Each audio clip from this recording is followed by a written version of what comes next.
What's the most promising sign from the offense so far that you've seen? I think just trying to, step into a bigger leadership role. Obviously, Trace leaving, you kind of has to have somebody step up, and it usually comes from the quarterback position. So I wouldn't say that I hadn't been a leader in the past, but, vocally, I guess that leadership role steps up. So I guess that's been the biggest thing, building chemistry, working in a new quarterback, obviously. Excuse me. So yeah, that's probably been the biggest thing. We understand that you were limited. I know you can't go into complete details, but what are you still able to do in terms of leadership, even though you may not be taking as many reps as you probably would like? There's still, like you kind of said, like there's still things you can do. I mean, obviously, I'm not gonna have you guys feel my shirt. I worked out today, so I believe you. Yeah. So there's still things that I can do.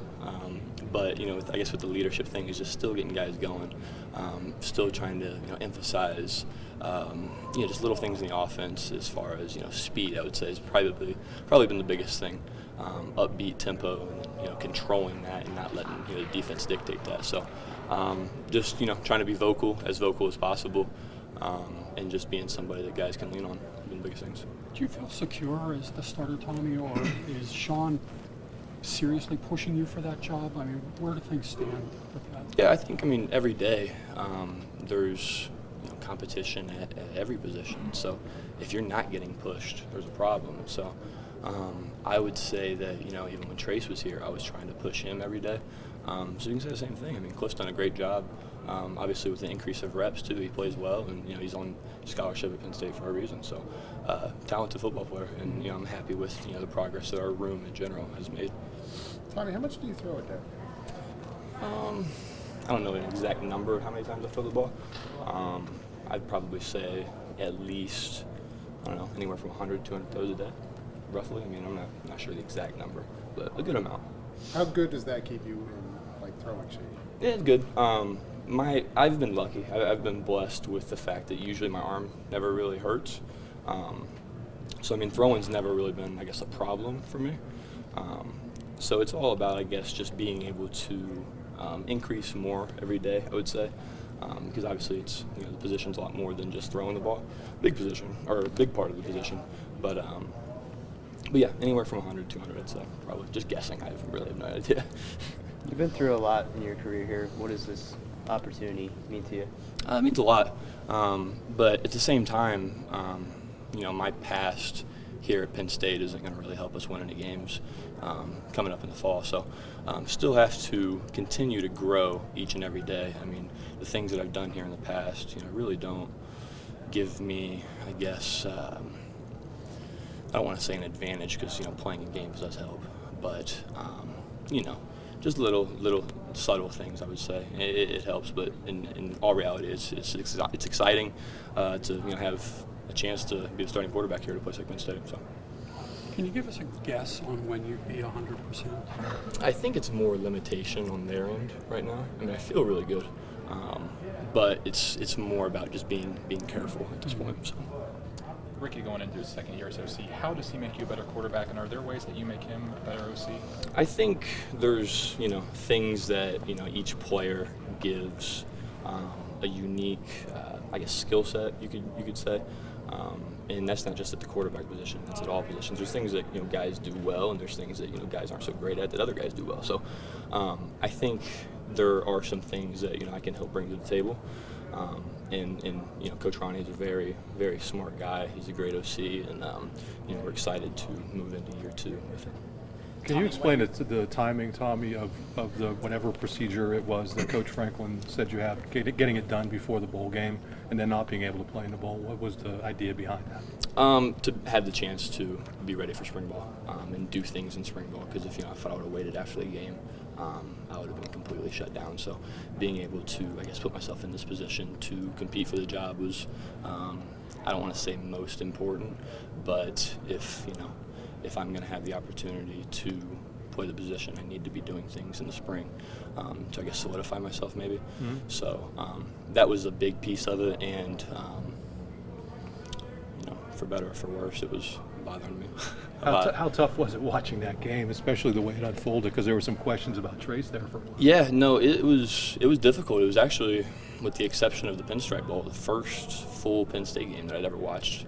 The exception of my official visit too. So It was different. It was the first time I didn't travel, I guess, being here. So it was a different dynamic. But I did get to spend a lot more time with my family at home. I was able to be home for Christmas, which was new. I usually had to drive back to State College for Christmas, and I would have had to do it the day before. So that's, being far away, 8-hour drive. So that was cool. But at the same time, I did want to be here with my teammates. So. What have you seen out of some of the younger receivers, not just on the field, but I guess in the work ethic way, kind of winter workouts and everything, especially with Justin? I mean, you look at Justin, and he's a very physically gifted individual. I mean, he's very big, strong, fast, has all the tools, and that was why he was as highly recruited as he was. And so I think, not just Justin, but all the receivers have really taken ownership of, I guess being able to step in and work and do the little things. I mean, we've been harping on the little things at every position. So, little things such as catching as many jugs as you can in a day, or hitting up the quarterbacks, throwing them the ball, things like that. And so, I think they've all done a really good job, especially Justin. How hard is it to watch for 3 years? Just like watch everything happen, and there's only so much you can do at any given. I think it was. Obviously it was, I guess, not what I pictured myself doing when I signed here. People sign here, obviously they want to play. And so that's been a difficult thing for me is, as much as I am able to do, there was a limit. And it really, I guess, wasn't in my power to control the limit of what I was going to do. And so I guess that was a difficult part of it, but not really trying to let it be about me. And try to make the team first and do whatever I could for the team was probably, I guess, the biggest thing that I learned, and it really helped me grow. So, is this the hardest amount of watching you've had to do, though? Because you've finally gotten to this moment, and now you've still got to watch. Yeah, it is tough. Obviously, I want to be doing everything, but the exception of the spring game, there's no games in April, so it's all about being healthy for the season. So, When was the last time you were 100%? Like I said, I feel really good right now, but it's a lot of limitation, I would say, just to make sure that the thing's done with. But with. when was the last time you actually felt like you were 100%? Was it last year sometime? Because Coach Franklin indicated that you were struggling last year with some things physically, or was it last a spring ago? Or? I was starting to get back into the swing of things in the season, okay. And then had a minor setback in the middle of the season, and kind of just continued to get worse. So.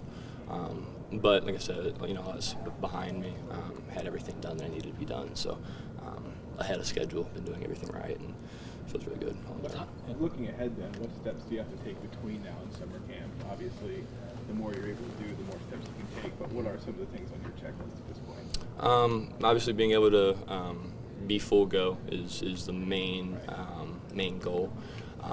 But I can't, I guess, just jump right into that. And so just continuing to do, what they ask me to do from the training side of it, and just following all the steps from them, from my doctor back home, just doing everything that they say, that they think is necessary.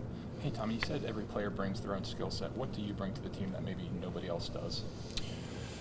I think that it's a good question. I mean, I don't want to sit here and I guess make it I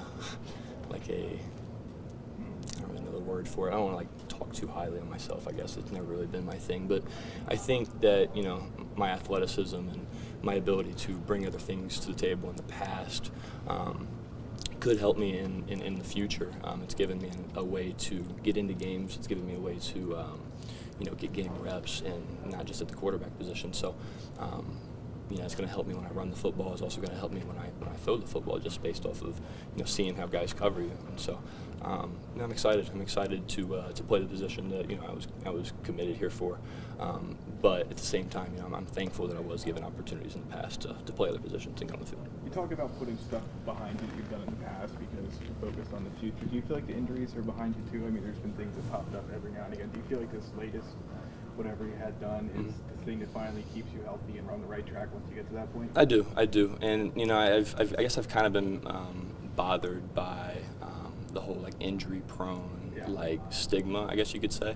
Up until this point last year, never missed a practice. In high school, never missed anything. Played a lot. I wouldn't say that durability is an issue. I guess it was just never really fixed the right way in the first time. So it was fixed right this time. I'm glad it was fixed right, and I guess I'm ready to prove my durability, my worth. So I'm excited to do that because, and like I said, I don't want to make it seem like I don't understand. I get it. I get why people think that, and so I guess we'll see.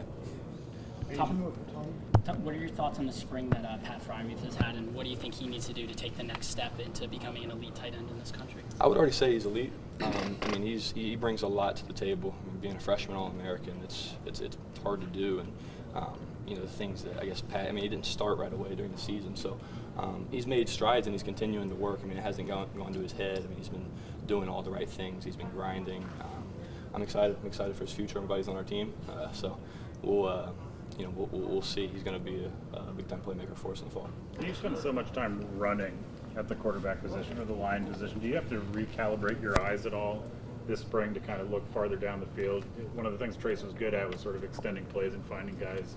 Is there sort of a relearning process, even though you've taken all those quarterback reps, to kind of like get your head in that space again? Yeah, that's another thing that I guess I would say is that, you know, maybe I was limited on Saturdays as far as what I was going to do throwing the football. I mean, I couldn't really control what plays were being called as far as in what way I was going to be used until, you know, the games were out of hand. And, you know, at that point, too, it's almost like we're running the clock out, too. So, but I understand.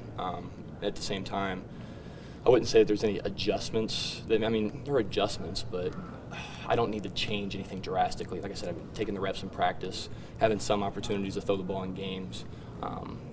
It's just going to, you know, continue to learn and grow, because obviously there's really no ceiling on the quarterback position, and so just got to continue to do what I can as good as I can, and all in all, just do my job. Thank you.